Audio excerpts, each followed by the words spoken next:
A local nonprofit is partnering with a low-income community to help provide training for some much-needed good-paying jobs. And they're doing it in just 2 weeks. Spectrum BayNews9's Sandra Weathers went to check out the potentially life-changing program. Saws and smoke.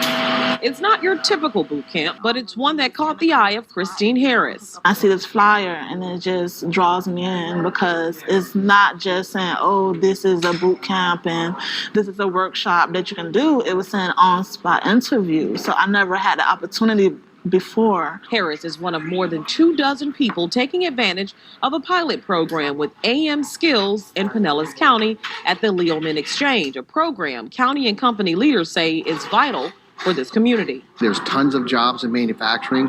Most people don't know Pinellas County has the most manufacturers in the state of Florida, and there's tons of jobs out there, and there's many opportunities for people, but they just don't have the skills. So for 2 weeks, people from all over the county learn hands-on skills, tour local manufacturing companies, and then at the end of the 2 weeks, a guaranteed job interview. I wanted to do something that would lead to more of a career rather than just a day job. Which makes a pretty good deal for people like Paul Tax. So for this particular exercise, it looks like it may be difficult. Do you think this is something anyone can do?